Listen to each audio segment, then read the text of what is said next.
mong này chơi nhiều free này bị bằng mệt vả dòng đây lại lá buồn sang đi để chết hàng lên thư gật lại rồi về gật rim char gật lại này lại gật lại rung núi tập mà vạ lên trong đội hiu char vinh nọ đội hiu char này bộ một lên làm áo do nó mày độ này tai buồn quê mệt vả lùng lò mày này bị bằng nọ buồn sang xem lăng lại hình pro đốc phải mông đúng càng nọ buồn sang đầy gà đó xem lăng để ta ba lần là tạo bốc gật lại lúc này doan lewat ma cara kan terkait mah ke dalai thaukia kri anak bun sang ke jepu jiran mang gah ani yon yo dong nama keluarga ani lancar Việt Nam ni je cầm nuôi thùng bun sang te nyu le tướng đội hiu ma pro lu qua cần le tướng đội hiu le bu mo thamaru juat lời này je mong pak nhiều của bịa sẽ đừng lời này lại chừng bịa mong lời con na hang lời bao che rồi lời nuôi đội hiu ma pro bộ làm ăn, do nó nào cara rằng hiếm bạc, rằng xem ép mang thốn 2024 2025 đấy, mùng điểm năm, lên tương bình bộ mò làm ăn, do mang thế giới đã cánh bão đấy,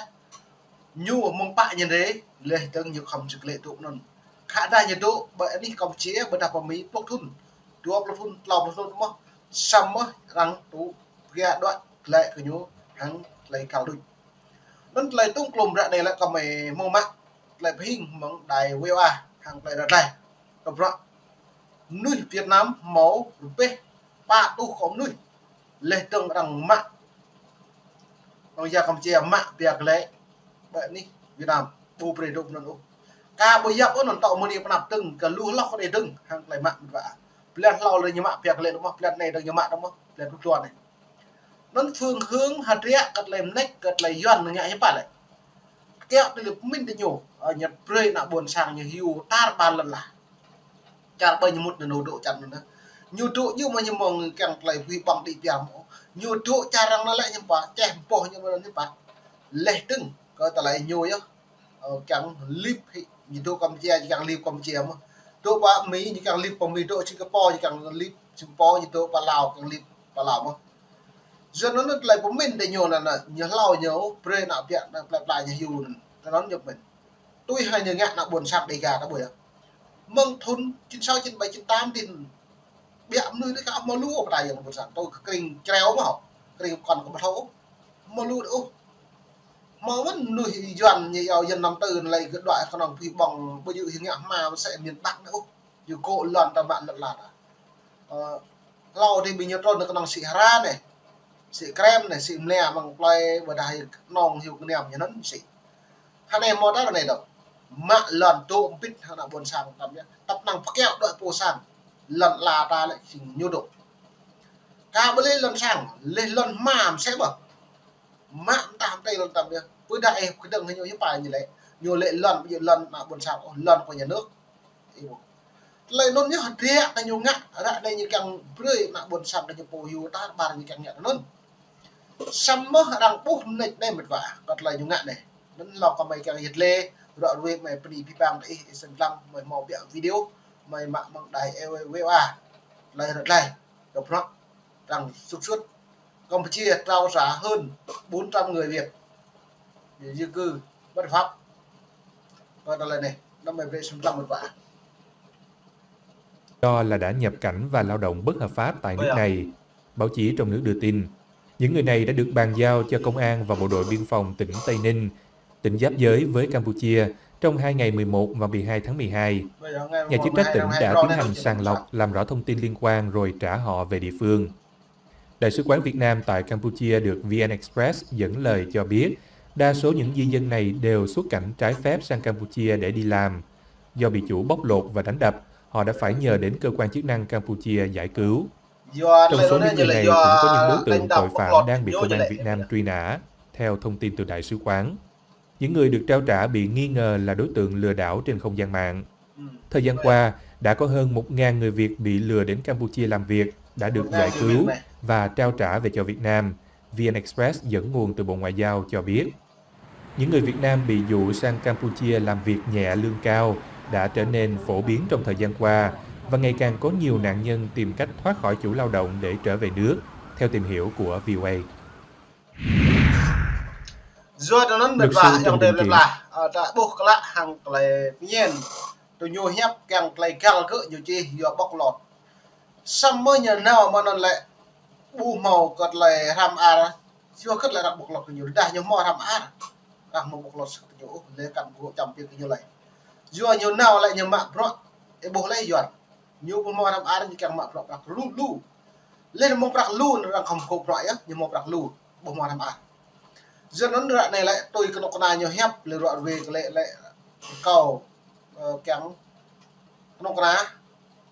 con Campuchia lên như việc lệ nhú vừa đạt độ đấn bù máu mà ác lên là lút lại chồng tiền tự chọn bằng pro mặt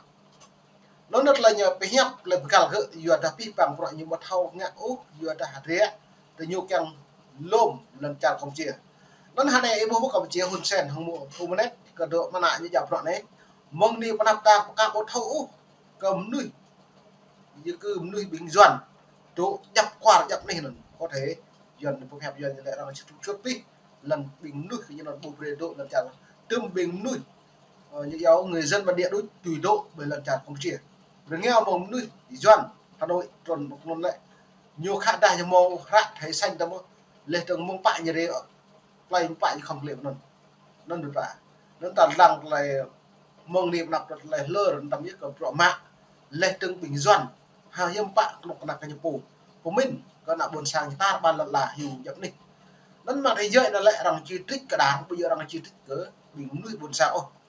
nó nơi cả đáng vua mà đáng như nó nhá nuôi nào buồn sang thực hiện hiểu mà họ vua rất nhiều đẹp đây là đa này Trung Quốc này là nhiều nhất một thế giới lại như một mà lại Trung Quốc lên thực hiện một lon trứng Campuchia lên cái lao lại Lào dòm sẽ luôn cật lại mày đoạn rế cật lại đã lại lời tu cùng dọn lại như ngạm này luôn ta nó nên hạt rẻ như lại tôi nhiều mạng lại này brim plan tầm nhất rằng tôi xem lăng núi Việt Nam tụ ở Campuchia kèm xuất hiện hàng này lại như giáo bình pol mạng propolis Campuchia tôi xem lăng nhập đi nhập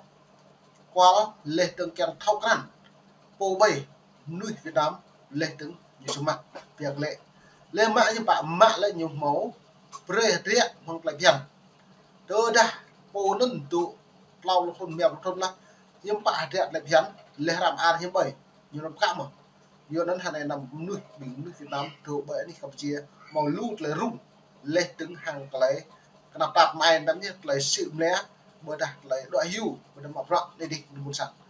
nấn mày phải xem tăng địa cật là mọc rộng cùng đúng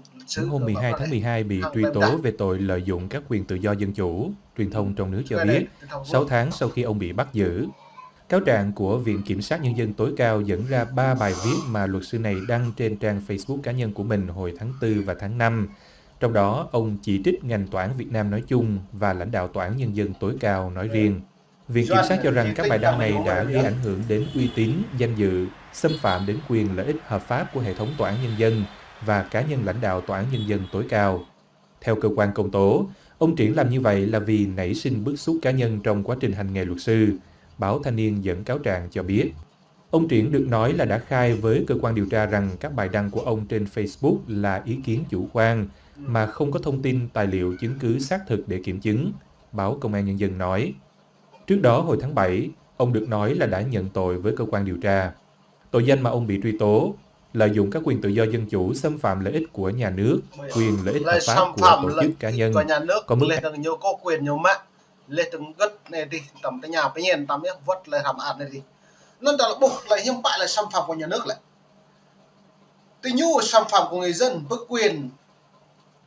còn là nhiều đoàn cường bệ đi, Hội đồng Bảo an Quốc bằng hiến pháp như máu, tự do thông tin, tự do báo chí lấy như vậy, tự do ngôn luận, dân bàn, dân kiểm tra như vậy.